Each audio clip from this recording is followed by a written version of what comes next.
lorsqu'on est avec le thème Astra et qu'on veut modifier la partie en tête, si elle n'a pas été réalisée avec Elementor, mais avec les réglages d'Astra, ça se passe dans l'onglet Personnaliser. Non, on va dans Personnaliser. Et on va voir le constructeur d'en-tête. Donc je prends le constructeur d'en-tête et on voit qu'il est composé de 3 lignes. Nous, on est dans la ligne du milieu. Il y a la ligne du haut et la ligne du bas. Qu'il y a 3 parties pour chaque ligne. Il y a la gauche, le milieu et la droite. Et que dans chaque partie, quand on passe la souris, on a le petit plus qui permet d'ajouter des éléments. Dans notre cas, on a ici le titre du site et le logo. Et de l'autre côté, on a l'élément menu principal. Mais si on voulait ajouter au milieu, en dessous, un bouton, eh bien, on se retrouverait avec un bouton disponible ici en dessous. Quand on veut retirer quelque chose, on peut faire un remove ou une poubelle. Donc ici, je vais faire un remove. Et donc, je prends le menu normal. Quand je veux personnaliser les détails d'un élément, je clique dessus. Et donc, on voit que dans la colonne ici de gauche, je suis dans menu principal. Et j'ai général. Donc, on va définir par exemple de quel menu il s'agit. C'est le menu qui s'appelle menu. Simplement. Quand je suis dans le constructeur d'en-tête, toujours dedans, j'ai l'option design et les options du sous-menu. Donc ici, moi, ce qui m'intéresse, c'est au point de vue design. Et donc, on voit qu'on a pas mal de réglages qui sont tous plus explicites les uns que les autres, sauf peut-être pour les couleurs des textes. Donc, on a couleur de menu, texte lien. On veut changer les couleurs. Ici, en effet, on a du bleu et du rouge, alors qu'on voudrait du mauve et du vert. Eh bien, pour texte lien, on a 3 niveaux. C'est un standard dans le web. Il y a la couleur en elle-même, il y a la couleur au survol et la couleur sélectionnée.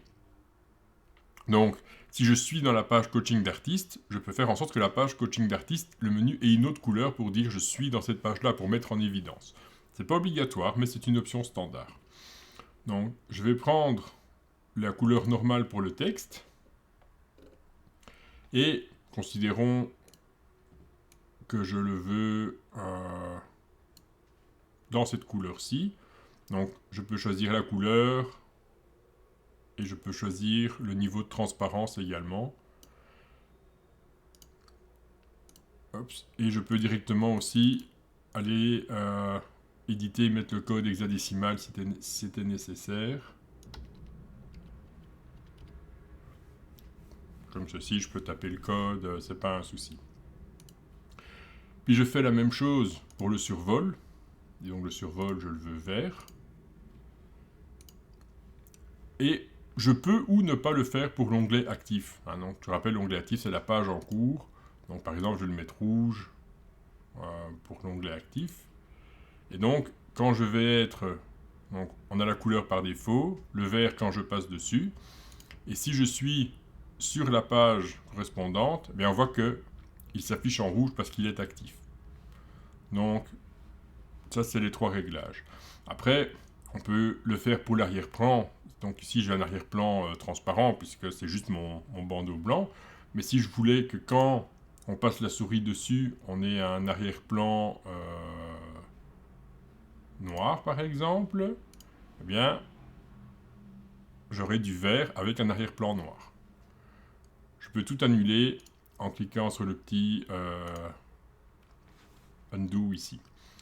Pourquoi j'ai un petit écran ici? Parce que, en effet, je peux choisir d'avoir des couleurs différentes entre la version mobile, la version tablette, la version smartphone et la version bureau.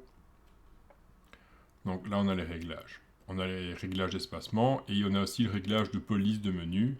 En effet, si on veut que ce soit dans la police Poppins, avec une taille de 16 pixels, avec une graisse légère, comme ceci, eh bien, ça permet de personnaliser le menu comme on a envie. Quand on a fait tous les réglages qu'on voulait, on clique sur Publier et les réglages sont mis en place. On se rend compte également que dans personnaliser, il y a d'autres choses qu'on peut régler, la plupart étant assez claires, comme par exemple quand on a mis du CSS additionnel, c'est là que ça se trouve. On va pouvoir régler l'icône du site par exemple, ça peut se régler à partir d'ici.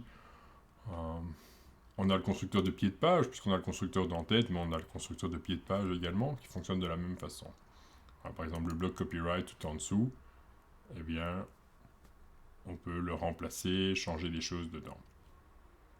Voilà pour la partie Astra.